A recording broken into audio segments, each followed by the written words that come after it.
எனக்கு 2 வாட்டி 2 wheeler accident ஆச்சு. 2 வாட்டியுமே குறுக்க ஒரு குழந்தை ஓடி போய் I completely condemn this. I completely condemn this. அது எப்படி நீங்க பேச முடியும்?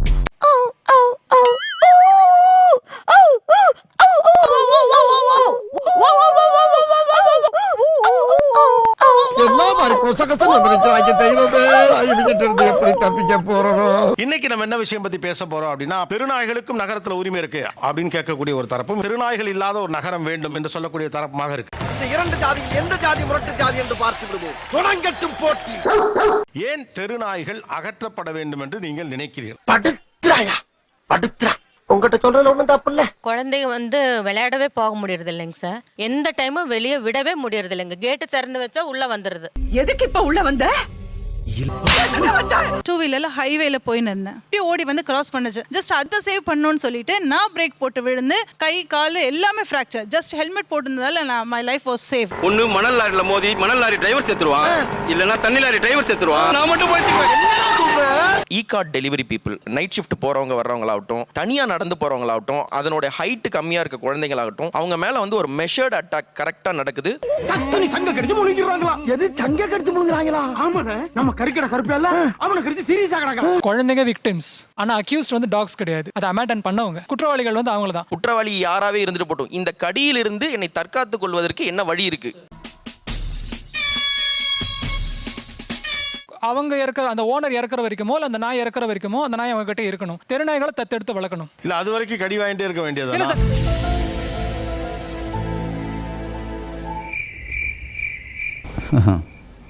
எவ்வளவு யோசிக்க வேண்டியிருக்கு பாத்தீங்களா? டாக் ஹேட்டர்ஸை விட என்ன மாதிரி ஆளுங்களுக்கு தான் ரொம்ப முக்கியமாப்படுது. இல்ல நீங்க டாக் லவ்வருங்கிறதுனாலே இன்னொருத்தர் டாக் ஹேட்டர் ஆக மாட்டாங்க. இல்ல ஹேட்டர் இல்ல அது ரொம்ப கவனமா நம்ம அந்த வார்த்தையை நீங்க பிரயோகிக்கல, கான்ஷியஸா இருக்கணும். நீ நல்லவன் தான், அவன் கெட்டவன் தான். ஒரு அடல்ட் என்னால ஓடிட முடியும், புடவை கட்டின லேடிஸால ஓட முடியாது. ஒரு குழந்தையாகட்டும், அப்ப அவங்க என்ன பண்ணுவாங்க? அவர் கேள்விக்கு பதில் சொல்லுங்க மாமா. அந்த பெண்ணை துரத்துற நாய் கடிக்குது, அந்த ஒரு வெறி பிடிச்ச நாய் கடிக்குதுன்னா அதுக்கு முன்னாடி அதை யார் இல் ட்ரீட் பண்ணா? வேற யாரும் இல் ட்ரீட் பண்ணிருக்காங்கல்ல சார்? என்னடா லுச்சாத்தனமா பேசிக்கிட்டு இருக்க? நீங்க எல்லாம் அதுக்கு முன்னால நடந்ததே பேசிட்டு இருக்கீங்க. இப்போ உங்க அம்மா அந்த இடத்துல வைப்போம். செக்மேட். இப்ப அவங்க என்ன செய்யணும்னு கேக்குறாங்க. எங்க அம்மா அங்க எதிர்காம கடி எனக்கு ஒழுங்கா பேசதும் புரியல. 5 நாய் சுத்து போட்டுருச்சு. இப்ப எங்க அம்மா என்ன சொன்னா எங்க அம்மா தான் சார் முடிவு பண்ணுவாங்க அந்த நேரத்துல. அப்ப எனக்கு ஆபத்துனா நான் தானே முடிவு பண்ணணும். ஆமா, எனக்கு ஆபத்துனா அப்படியே எனக்காக நீங்க முடிவு பண்றீங்க. சொல்லுங்க சார். டாக் ரொம்ப இன்டெலிஜென்ட் அனிமல் சார். அது டாக் அசஸ் பண்ணிடுது வர வர ஒரு ஆபத்து இல்லை இந்த மனிதரால அப்படின்னு அது உணரும் போது ஒண்ணுமே பண்ணாது. கடிக்காது. குறுகுல காலை விட கடிதலையா பார்க்கலாம். 2 நாளைக்கு முன்னால தொட்டல்ல தூங்கிட்டு இருந்த ஒரு குழந்தைய போய் ஒரு நாய் கவிட்டு வந்திருக்கு. அதனால நாய் ரொம்ப அறிவுள்ள மிருகம். இவர் நல்லவரா கெட்டவரான்னு பார்த்தா கடிக்குன்னு நீங்க சொல்றீங்க இல்லையா? அதெல்லாம் இப்போ கிடையாது. இதெல்லாம் புயல் காத்துல உட்காந்து எவனா பொறி சாப்பிடுவான், அவங்கிட்ட போய் சொல்ல. அதாவது வாய்க்கு வந்தபடி எல்லாம் பேசப்படாது. எதா இருந்தாலும் நியாயமா பேசணுமா இல்லையா? அந்த குழந்தை இப்ப கவிட்டு போகுது இல்லையா ஒரு நாய். நமக்கு அந்த நாய்க்கு நம்ம இறக்கப்பட்டு இவ்வளவு சொல்றீங்க, அந்த குழந்தை மேல நமக்கு எந்த ஒரு இறக்கமே வர மாட்டேருக்கு. ஸோ கடிபட்டங்களாட்டு ஒரு குழந்தை கடிபட்டுன்னு சொல்லும்போது இவங்களுக்கான வலி அதிகமாக இருக்கணும். இவங்க கிட்ட நான் வலியே இல்லை. பிறப்போக்கும் எல்லா உயிருக்கும்னு வள்ளுவர் சொல்லியிருக்காருல்ல, அது மாதிரி அது எல்லாருக்குமே அது இறக்கம்ன்றது எல்லா உயிரினத்திலும் இருக்கணும்னு தான் சொல்றோம். 4 பேருக்கு உதவி இருக்குன்னா தப்பே இல்லை. நான் இதே ஏன் நாய்க்கு மட்டும் உங்களுக்கான கருணை செலக்டிவ் கருணையா இருக்கு? அது எப்படி நீங்க சொல்றீங்க? நாங்க நாயிட்ட மட்டும் தான் கருணையா இருக்கும். சரி, உங்களை ஒரு கொசு கடிச்சிச்சுன்னா என்ன பண்ணுவீங்க? கொலை பண்ணிடுமா இந்த ஏகாம்பரம்? அது கொசு கடிச்சிச்சுன்னா தட்டுவோம், அடிப்போம். அது செத்துரும் இல்லையா? ஆமா, ஆமா, அது இல்லன்னு சொல்லலையா? அது ஒரு உயிர் தானே. அப்படின்னு உங்க மனசாட்சி உங்களை பார்த்து கேள்வி கேட்காத மிஸ்டர் பார்த்தசாரதி? கரப்பா மூச்சி ஏன் கொல்றீங்க, ஏன் கொசுவை கொல்றீங்க? எனக்கு அதுக்கு பதில் சொல்லுங்க. அது உயிர் கிடையாதா? அது ஒரு உயிர் தான், இல்லன்னு சொல்லல. சாம்பார் அப்ப எனக்கு அதை பாத்தீங்களா? கருணையா இருக்கணும், அன்பா இருக்கணும், எல்லா உயிர்களையும் மதிக்கணும் நீங்க சொல்லும்போது இந்த இஷ்யூ ரைஸ் பண்றவங்களை குற்றவாளியாக்கிட்டு அவங்க தங்களை புனிதரா காட்ட ட்ரை பண்றாங்க இல்லையா? அந்த போலி புனிதம் தான் இங்க இஷ்யூவே நான் சொல்றேன். எதுக்குடா இந்த மானங்கட்ட பொழப்பு? அதுக்கு பசி இருக்கு. அந்த பசி தான் சார் மெயின். எல்லாத்துக்கும் காரணம் அந்த பசி தான் சார். இதுதான் சார் மூல பிரச்சனையே. இதான் டுடேஸ் டாக்ஸ் ஓவர் ஃபெட். அதையும் தின்னுட்டு கோயில் மாடு மாதிரி திரியிறான். நாய்க்கு அதிக சாப்பாடு போட்டீங்கன்னா பெருத்து போயிட்டு இருக்கு, வண்டி போனா விரட்டுது. மாமூல் ஓவரா வருதுல்ல, அதனால கொஞ்சம் முரட்டு தீனி. அதான் பிரச்சனை. நீங்க சொன்ன எதையுமே ஏத்துக்க முடியாது. ஏன்னா ஒரு குழந்தைய வந்து அது பிளேஃபுல்னஸ். ஒரு நாய் போய் லைட்டா இழுக்குது, ஒரு நாய் இழுக்கவும் மற்ற நாய் எல்லாம் சேர்ந்து அந்த குழந்தைய இழுக்குது. இது நீங்க ஓவர் ஃபீடிங். நீங்க வந்து ஃபீட் பண்றதுனால வர ப்ராப்ளம். இதுக்கெல்லாம் யார் காரணம் தெரியுமா? நாய் பெருகின காரணமே அனிமல் லவர். சாப்பாடு போட்டவங்க நீங்க தான். இது வந்து man made problem. And not only dog, all animals liking me. Okay, ஒரு இன்ஜெக்ஷன் போட முடியல ஒழுங்கா, ஒரு கருத்தடை அறுவை சிகிச்சை கார்ப்பரேஷன் பண்ண வேண்டியது நீங்க பண்றீங்க சார். அதான் பிரச்சனையே. ஏன்ப்பா உனக்கு இது கெட்ட பழக்கமா? சின்ன வயசுல இருந்து அப்படியே ஊறிடுச்சு சார். அப்ப அத ஒண்ணும் செய்ய முடியாது. எல்லாமே கவர்மெண்ட் பட்டா அப்புறம் எதுக்கு சார் நீங்க வந்து சோறு போறீங்க ரோட்ல? இல்ல நீங்க நம்மனா அவ்வளவு பெரிய பணக்கார நாடா. விட்டுடுங்க. இவங்க பண்றதெல்லாம் என்ன சார் அக்கிரமமா இருக்கு சார். இவங்களாம் பண்றது ரொம்ப தப்பு சார். இங்க இருக்கிற சென்னையில இப்ப அனிமல் லவர்ஸ் ஆன சார் நீங்க எல்லாரும் 1 லட்சம் பெட் டாக்ஸ் இருக்குதான். 10 லட்சம் பேர் தான் லைசன்ஸ் வாங்கியிருக்கீங்க. மிச்சம் 90 லட்சம் பேர் லைசன்ஸ் வாங்கல. 1000 பேரை பார்த்துருக்கிறேன், ஆனா உன்ன மாதிரி ஒரு டுபா கூட நான் பார்த்ததே இல்ல. ஒரு தெருவுல இருந்து நாயை எடுத்துக்கொண்டு போய் இன்னொரு தெருவுல விட்டா தப்புன்னு சொல்ற இதே ஜனங்கள் வந்து நம்ம நாட்டு தட்பவெப்ப சூழ்நிலைக்கு ஒத்துக்கொள்ளாத நாய்களை எப்படி இறக்குமதி பண்றாங்கன்னு தெரியல. மாட்டிக்கிட்ட பங்கு. ஒரு ஜெர்மன் நாய் இங்க எப்படி வருது? அதுக்கு அங்கேயே ஒரு குற்றம் நடந்துதான் இவங்க வாங்கி வைக்கிறாங்க. அதை சாம்பு மவுண்ட நர்ஸ் நடக்க கூட்டும் போது மசில் போட்டு வாய் மூடி போட்டு தான் போகணும் இருக்கு. இவங்க நாய்களையாவது இவங்க மூடி போட்டு கூட்டு போறாங்களான்னு பாருங்க. இருக்காது. வேண்டாம் சார். Thank you sir. இது எனக்கு தெரிஞ்சு நாயை டீல் பண்றது ரொம்ப சிம்பிள். திடீர்னு எங்க வீட்டுல சாதம் இருந்துச்சுன்னா எடுத்துட்டு போய் நாய்க்கு சோறு வச்சிருவேன். எனக்கும் நாய்க்கும் உள்ள புரிதல் அவ்வளவுதான். இந்த அளவு வரைக்கும் உங்க வாழ்க்கை இருக்கிறதுனால உங்களுக்கு பிரச்சனை இல்ல. மக்கள் உண்மையை தெரிஞ்சுக்கணும். கொஞ்சம் பாருங்க. உலகிலேயே அதிகமான ரேபிஸ் பாதிப்பு இருக்கும் நாடு இந்தியா. அதை விட முக்கியம், இந்தியாவில் தமிழ்நாடு தான் நம்பர் 1 இடத்துல இருக்கு ரேபிஸ் பாதிப்புல. அது 1-2 பேர் அல்ல. இதை இந்த அலட்சிய போக்கோடு நீங்க பேசுறப்ப தான் கோவம் வருது. உங்க அம்மா தெருநாய் கடிச்சிருச்சா? கடிச்சு 6 வீக் வரைக்குமே டாக்டர் சொல்லிட்டாங்க உங்க அம்மா உயிருக்கு நாங்க உத்தரவாதம் தர மாட்டோம். ஏன்னா எங்க அம்மாவோட சேர்த்து அதே ஸ்ட்ரீட்ல 3 பேருக்கு கடிச்சது. செகண்ட் வீக் ஒரு அங்கிள் இறந்தாரு. உங்க அம்மாவே கடிச்சிருது. உங்க அம்மா உயிரோட இருக்க மாட்டாங்கன்னா நாளைக்கு போய் அந்த இடத்துல போய் நீங்க ஃபுட் வைப்பீங்களா நாய்க்கு?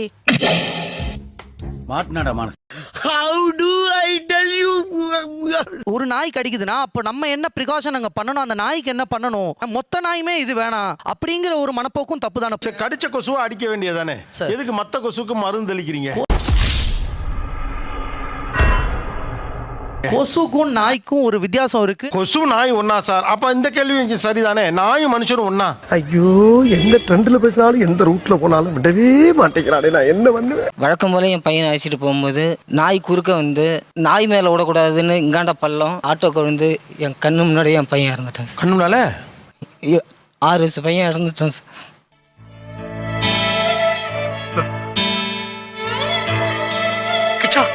அந்த பொண்ணால் கண்ட்ரோல் பண்ண முடியல நாயை. அந்த நாய் வந்து 3 அட்டன் செகண்ட் என் பையனை வந்து எகிரி கடிக்க ஆரம்பிச்சு. ரொம்ப ஆக்ரோஷமாகுது. ராட்வீலர் பிடிக்க போனா பாக்ஸர் பிடிக்கணும். ராட்வீலர் ரெண்டுத்தையும் கண்ட்ரோல் பண்ண முடியல. என் பையன் கீழே வந்து பிடிப்பா காப்பாத்து பண்றான். எத்தனை பிள்ளைல நாய் கடிக்க தெரியுமா? உங்க பிள்ளைல கடிச்சு கொதறி அந்த பிள்ளைய துளி வச்சு போச்சுல, அப்ப நெஞ்சு வலிக்கும். ஆமா, ஒரு சைடு காது கடிச்சு எடுத்துருச்சு, பின்னாடி முதுகு கவு தலையில அவ்வளவு கடிச்சிருச்சா? ஆமா. அப்ப பிள்ளைகளுக்கு நாளைக்கு ஒண்ணுச்சுன்னா யாரு பாப்பா? பெத்தவனுக்கு தான் தெரியும். பிள்ளைகளுக்கு ஒண்ணுன்னா நம்ம நெஞ்சு தாங்காது. எத்தனை பிள்ளைகளை துரத்துது, எத்தனை பேரை துரத்துது. தம்பி கடிச்சு கிட்டத்தட்ட 75 நாள் ஒன்றும் பிரச்சனை கிடையாது. இன்ஜெக்ஷன் எல்லாமே போட்டாச்சு. திடீர்னு ஒரு நாள் காலையில் எனக்கு தலைவலிக்கு ஸ்கூல் போகலன்னு சொன்னோம். அந்த ரேபிஸ் சிம்டம்ஸ் ஹாஸ்பிட்டலில் உள்ள எடுக்க மாட்டேங்கிறாங்க. ட்ரீட்மெண்ட்டே கொடுக்க வர மாட்டாங்க அப்படிங்கிற டாக்டர். கடைசி வீட்டுக்கு கொண்டு வந்தவர். அடுத்த நாள் பையன் இறந்து போயிட்டு. இப்போ இந்த அம்மாக்களுக்கும் அப்பாக்களுக்கும் என்ன பதில்? பதில் தெரியாதவன்கிட்ட கேள்வி கேட்டா கூட தேடி பூச்சி ஏதாவது தப்பாவது பதில் சொல்லுவான். எனக்கு கேள்வியே தெரியாது. நான் ஸ்டாஃப் நர்ஸா இருக்கேன் சார். இன்னைக்கு வந்துட்டு இம்யூனைசேஷன் ஷெட்யூல் ஒரு பிறந்த குழந்தைக்கு காச நோய்க்கு போடுறோம், ஹெப்படைட்டிஸ் பி போடுறோம். எங்க குழந்தைக்கு என்ன தலையெழுத்தா? நீங்களாம் நாய் வளர்ப்பீங்க, அந்த நாய்க்கும் நாங்க வேக்சின் போட்டு எங்க குழந்தைக்கு என்ன தலையெழுத்தா? நீ கேட்ட ஒவ்வொரு கேள்வி என்ன செருப்பால் அடிச்ச மாதிரி இருக்குடா. மாதிரி இல்ல, உண்மையிலே செருப்பால தான் அடிச்சது. என்னமோ நாய் வந்துட்டு குழந்தைங்களை பார்த்தா அது பண்ணு, குழந்தைங்க கெட்டவங்களை பார்த்தா எனக்கு ஒன்றும் புரியல சார். இந்த பாருங்க மேடம், நீங்களும் வந்துட்டு ஒரு டாபிக்ல இருந்து இன்னொரு டாபிக்கு அவங்களே வந்து டிஸ்ட்ராக்ட் பண்றாங்க. உங்க குடும்பத்துல உங்களுக்கு யாரோ ஒருத்தர் நடந்துருந்தா இது தெரியும், இந்த வழி தெரியும். இந்த வழி உங்களுக்கு தெரியல. உங்க குடும்பத்துல யாரோ ஒருத்தர் நடக்கணும். நீ பஞ்சாயத்துல வந்து கிழிச்சு போ. அவன் கஷ்டம் அவனுக்கு தெரியும். ஒரு நாய் கச்சா போறாங்க, சுத்தி 4 நாய் 10 நாய் கச்சா உங்களுக்கு ஓகே உங்களுக்கு? மேக்ஸிமம் உங்ககிட்ட இருந்து வர பதில் சாரிமா, தெரியாம நடந்துருச்சுமா, நடக்க கூடாதது நடந்துருச்சுமா, சாரிமா, அவ்வளவுதானே.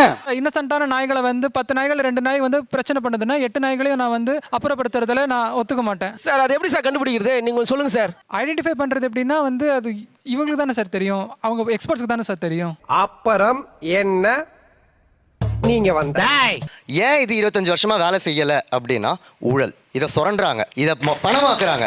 Animal welfare organisations, yes they are doing it.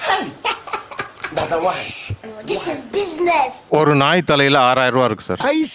First 2000 ரூபா நாய் உங்களை கடிச்சுன்னா நீங்க 5 டோஸ் போடணும். நாயை கருத்தடை அதுல 2000 ரூபா. வேக்சினேஷன் ஒன்று போடுவாங்க, அதுக்கு 1000 ரூபா எழுதிடுவாங்க. QR காலர் போட்டிருக்காங்க திருநாய்க்கு. அப்புறம் மைக்ரோ சிப் போடுறாங்க, அது இன்னும் 1000 ரூபா 2000 ரூபா. காருக்கு 300 ரூபா, லாரிக்கு 500 ரூபா, ரயிலுக்கு 1000 ரூபா, பிளேட்டுக்கு 5000 ரூபா. கிட்டத்தட்ட 6 கோடி நாய்க்கு ஒரு நாய்க்கு 6000 ரூபா செலவு பண்ணாங்கன்னா 36,000 கோடி நம்ம பேசிக்கிட்டு இருக்குது. சாதாரண ஃபிகர்ல. ஐயோ ஒரு நிமிஷத்துல உடம்பெல்லாம் குப்புடு வேர்க்குதே, என்ன புடிச்சுக்கடா கைத்தாங்களா. நீங்க வீட்டுல வச்சுக்கிற நாய் எல்லாம் வீட்டுல மக்கள்லாம் கொண்டு ஓடுவாங்க. நாளைக்கு யாருமே வீட்டுல நாய் வளர்த்துக்கணும் அரசு சொன்னா. ஆக்சுவலி அப்படி சொன்னாங்கன்னா நாங்க ப்ரூவ் பண்ண ட்ரை பண்ணுவோம். அதாவது எங்க நாய்கள் காமா தான் இருக்கு, அதுக்கான வேக்சினேஷன் பண்ணி இருக்கு, சேஃபா தான் இருக்கு. இவன் திருந்த மாட்டாயா, இவன் திருந்தவே மாட்டான். எல்லாம் எங்கன்னு ஏங்க கலோக்கியெல்லாம் முடிச்சிடுறீங்க? உங்க டாக்னா எது மேடம்? உங்கன்றதனுடைய வரையறை என்ன? வாட்ஸ் யுவர் பவுண்டரி ஃபார் உங்க?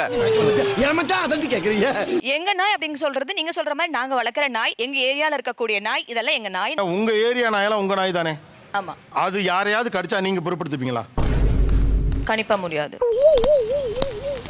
இந்த அவமானம் உனக்கு தேவையா? Still I'm single because I feel அந்த 4-legged animals என் குழந்தைங்களா நினைக்கிறேன். தப்பா சார்? இந்த குழந்தை எல்லாம் கொண்டு வராதீங்க. எங்க குழந்தை, என் மச்சான், என் மைத்துங்க மேடம். நீங்க குழந்தைங்கன்னு சொன்னா தப்பு வச்சிங்க மேடம். செல்லமாவே வச்சுக்கங்க சார். ஏன் இடுப்புல தூக்கி வச்சுக்கிட்டு 3 கண்ணா வாரான்னு சோறு கூட ஊட்டுங்க சார். ரோட்ல அலையற நாய் எங்க நாயின் கவர்மெண்ட் சொல்லுது. நீங்க என்ன சொல்றீங்க? இல்ல இது உங்க நாய் இல்ல, நீங்க கூப்பிட்டு போய் அந்த நாயெல்லாம் கொன்றுவீங்க, நாங்க உங்களை நம்ப மாட்டோம்னு சொல்லி நீங்கிற பேர்ல ரவுடிசமே பண்ற அடங்கு. இத்தனை டாக்ஸையும் வந்து அக்கமடேட் பண்றதுக்கு இடத்தை கிரியேட் பண்ண சொல்லுங்க. அதுங்களுக்கு ஊசி போடுறதுக்கான காசு கொடுக்க சொல்லுங்க. அது பாத்துக்கிறதுக்கான ஸ்டாஃப்ஸை வைக்க சொல்லுங்க. அதுங்க ஏதாவது ஷிட் போச்சுன்னா அது எடுக்கிறதுக்கு ஆள் வைக்க சொல்லுங்க. கவர்மெண்ட் எனக்கு இன்னும் அலாட் பண்ணவே இல்ல சார். கவர்மெண்டே இதை உனக்கு அலாட் பண்ணணுமா? பண்ணா நல்லா இருக்கும். இப்ப நீங்க ஒரு ஷெல்டர் அமைக்கிறது சம்பந்தமா இவ்வளவு அக்கௌண்டபிலிட்டி கேக்குறீங்க. ஏதோ ஒரு நாய்க்கே உங்களுக்கு கேட்கறதுக்கு ரைட்ஸ் இருக்குன்னா என் சொந்த பிள்ளைய பாதுகாக்கிறதுக்கு நான் கேட்கறதுக்கு எனக்கு ரைட்ஸ் இல்லையா? 50 பைசாக்கு பச்சை பாசி வாங்கி மாட்டிட்டு பூனை பிடிக்கிற மாதிரி மூஞ்சி வச்சுட்டு பேச்ச பாடுறா. ரொம்ப தான் லவுட். கண்ணில் பார்க்காத ஏதோ ஒரு நாய்க்கே இவ்வளவு கேள்வி அரசாங்கத்தை கேட்பீங்கன்னா, என் 6 வயசு பிள்ளைய நான் ஆட்டோல கூட்டி போறப்போ ஒரு நாய் குறுக்க வந்து என் புள்ள செத்து போச்சுன்னு கேட்கிற ஒரு அப்பாவுக்கு அக்கௌண்டபிளா கவர்மெண்ட் இருந்து ஆகலைன்னா பிரச்சனை தான். இவளுக்கு தொல்லை எல்லாம் மீறி போய்கிட்டு இருக்கு. இதுக்கு கூடிய சீக்கிரம் ஒரு முடிவு கட்டி ஆகணும்டா. அதாவது எங்க ஏரியால ரீசெண்டா நடந்த ஒரு விஷயம் நடந்தது மேடம். அந்த ஏரியா நான் பார்க்கணும் மேடம். ஏன்னா உங்க ஏரியா எல்லாமே அப்படி இருக்கு. பிரிட்டன்ல தெருநாய்கள் கிடையாது, இந்த மாதிரி தான் அகற்றிட்டாங்க. அகற்றின அப்புறம் என்ன ஒரு சம்பவம் நடந்துச்சுன்னா நரிகள் உள்ள புந்துருச்சு. நரி கூட வாழ தயாரா இருக்கீங்களா? நரி எங்கே நீங்க உள்ள வரும்னு மட்டும் ஒரு ஐடியா சொல்லுங்களேன். ஏய் நீங்க எல்லாம் பைத்தியம் மாடா, நீங்க மெண்டலா? சத்தியம் பண்ணுங்க, சத்தியம் பண்ணு. நீ மெண்டலா? நீனு அந்த ராட் வந்து அந்த வண்டியே நாசம் பண்ணிடுச்சு. இந்த ராட் மேல எவ்வளவு கடுப்பா இருக்கு உங்களுக்கு? 10,000 ரூபாய் செலவாச்சு சார். உங்களுக்கு சொல்லல கோவம் வருதா இல்லையா? அது கடிச்சு வச்சிருந்தா கூட நான் ஒண்ணு மன்னிச்சிருப்பேன் சார். அது உள்ள போய் செத்து போச்சு. 3வது தெருவுல சாவு மணியில போய் கத்தி நிப்போம். ஆக்சுவலா நீ என்ன சொல்லிருக்கணும்? பாவம் செத்து போச்சு, என் கார் போனது கூட கவலை இல்லைன்னு சொல்லிருக்கலாம். எனக்கே புரியும் உங்க ஜீவகாருண்யத்தோட டைமென்ஷன்ஸ. இது 10,000 ரூபாய் போச்சேனா? இதுக்கு எதுக்குடா வெள்ளையங்கிலி மாலைன்னு ஏன்டா இந்த வேலை பாக்குறீங்க? எலி வந்து உங்க காரை கொதறி செத்து வேற போச்சு, அதுக்கே உங்களுக்கு இவ்வளவு கோவம் வருது. பெத்த புள்ளைய நாய் கடிக்குது, அந்த குழந்தை இறந்து போச்சு. இது உங்களோட சிம்பிள் ஒரு கார் டேமேஜ், அவ்வளவுதான். ஒரு பக்கம் மூச்சு முட்டுற பணம், இன்னொரு பக்கம் மூச்சு பிடிக்கிற பணம். அவரோட இது ஐ கேன் அண்டர்ஸ்டாண்ட். அது பெயின் எவ்வளவு இருக்குங்கிறது எனக்கு தெரியுது. உருட்டு நீ உருட்டு. எனக்கு 2 வாட்டி 2 வீலர் ஆக்சிடென்ட். 2 வாட்டியுமே குறுக்க ஒரு குழந்தை ஓடி போய் எனக்கு ஒரு வாட்டி குழந்தை ஓடி வந்ததுல இததான் அவங்க ரொம்ப இது எனக்கே கொஞ்சம் கோவம் வருது. எப்ப பார்த்தாலும் தரத்திரம் பிடிச்ச மாதிரியே பேசிக்கிட்டு இருக்கே. வாயில வசம்பு வச்சு தேய்க்க. அந்த மாதிரி ஒரு சப்போஸ் அவர் ஒரு பிஸி ஏரியால இருக்கும்போது ஒரு வேற ஒரு குழந்தையே உள்ள ஓடி வந்தது. பேசாதீங்கம்மா, இதனாலதான் உங்க மேல உங்களுக்கு எல்லாம் கோவம் வருதுமா. இதுவும் உங்களுக்கு ஒரே பிராண்ட். அதுல உங்களுக்கு கொஞ்சம் கன்ஃபியூஸ் ஆயிருச்சு. ஆமாண்ணே. ஏப்பா அந்த குறுக்க ஒரு நாய் வந்து உனக்கு ஆக்சிடென்ட் ஆன மாதிரியே ஒரு குழந்தை வந்து ஆக்சிடென்ட் ஆயிருந்தா என்ன பண்ணிருப்பேன்னு கேக்குறது இருக்குல்ல, இன்சென்சிபிலிட்டியோட உச்சம் இது. நாக்க உள்ள வச்சு பச்சு நறுக்கி இப்படி நறுக்கி உன்னைய. No, I completely condemn this. I completely condemn this. ஒரு நாய் குறுக்க போய் ஒரு புள்ள சாகிறதுக்கும் ஒரு புள்ள குறுக்க போனதுனால நீங்க கீழே விழுகிறது ஒண்ணா? திருந்த மாட்டேல்ல, வருந்த மாட்டேல்ல, செஞ்ச தப்ப கொஞ்சோண்டு உணர்வேன் நினைச்ச ஆரம்பிச்ச இடத்துல வந்து நிக்கிறியடா. எனக்கு வந்து ஹியூமனுக்குமே கவுன்சிலிங் தேவைப்படுது. ஒரு நாய் கிட்ட நீங்க எப்படி பிஹேவ் பண்ண கள்ளத்துக்கு அடிப்பா நீ ஏன் பண்ற? சோ நம்ம கிட்டயும் அந்த எரர் சற்றே சிந்திக்கப்பட வேண்டிய விஷயம்தான். அந்த தெருல இருக்க எல்லாரும் அந்த நாய்களோட அன்பா பழகி இருக்கணுங்கிறீங்க. சரி ஓகே, நான் பக்கத்து தெருல இருந்து வரேன், இப்ப என்னைய கடிச்சு விடுமே? உங்களுக்கு கண்டிப்பா கடிக்கும். அது ரொம்ப நேரம் நல்லா பேசிக்கிட்டாலையா. தன் இனத்தை பாதுகாக்க வேண்டும் என்ற எண்ணத்துல தான் அது இருக்கும். இவர் வந்திருக்காரு, வாங்க வாங்க வெல்கம் நாய் கூப்பிடாது. சரி அப்ப என்ன பண்றது? நானு நீங்க அந்த டைம்ல வராதீங்க, நீங்க போகாதீங்க. அப்படி வரீங்க அப்படின்னா பாதுகாப்போட வாங்க, அவ்வளவுதான். இத சொன்னா நம்மள பைத்தியக்காரன்னு சொல்றாயா. இதுவரைக்கும் இவங்க பேசுனதெல்லாம் கூட பரவாயில்ல, இப்ப கோபி ஒண்ணு வச்சாரு பாரு ஒரு பாயிண்ட். இவங்க தெரிஞ்சு பேசுறாங்களா இல்ல வெறுப்பு பேசுறாங்களா தெரியலையே. நீங்க எந்த நேரத்துல போற? நீங்க நைட் டைம்ல 11 மணிக்கு போறீங்க. நைட்டா? ஏன் 11 நைட்டுக்கு போறீங்க? ஏன் போறீங்க கேக்குறேன். இல்ல ஒரு நிமிஷம் இருக்குது. இவன் டம்மி தான் போட்டுருக்கு. பிஹேவியர் புரிஞ்சுக்கங்க, அதுதான் சொல்றேன். உங்களுக்கும் கவுன்சிலிங் தேவைப்படுது. எங்களுக்கு கவுன்சிலிங் தேவைப்படுது. யோ நான் அழுதுருவேன், போயிடு. அதுக்கு ஒரு பார்டர் வச்சுக்கோங்க கோபி. அந்த பார்டரை தாண்டி யார் வந்தாலுமே அது கொலைக்கும் இல்ல அட்டாக் பண்ண வரும். பண்ணையார்த்தனமான பேச்சு சார். என் வயக்காட்டுல வந்தா என் நாய் கடிக்கும்னு ஒரு பண்ணையார் சொல்றதுக்கும் இதற்கும் என்ன டிஃபரன்ஸ் சார்? ஒண்ணுதான் சொல்ல தோணுது, உனக்கு என்னப்பா என்ன வேணாலும் பேசலாம், நாங்க அப்படியா, நாங்க கவனமா தான் பேசணும். ஒரு பண்ணையார் சொல்றதுக்கும் இதற்கும் என்ன டிஃபரன்ஸ் சார்? அதான் சார் உங்களுக்கு கவுன்சிலிங் தேவைப்படுது சார். நீங்க சாமி எனக்கு நிறைய வேலை இருக்கு, ஆளவர். இப்ப கடைசியா ஒரு பணக்கார வீட்டு குழந்தை நாய் கடிபட்டதாக எப்போது செய்தி கேட்டீர்கள்? உடச்சே பேசுவோம். வந்து இப்ப நான் என்ன உங்கள்கிட்ட சொல்றது,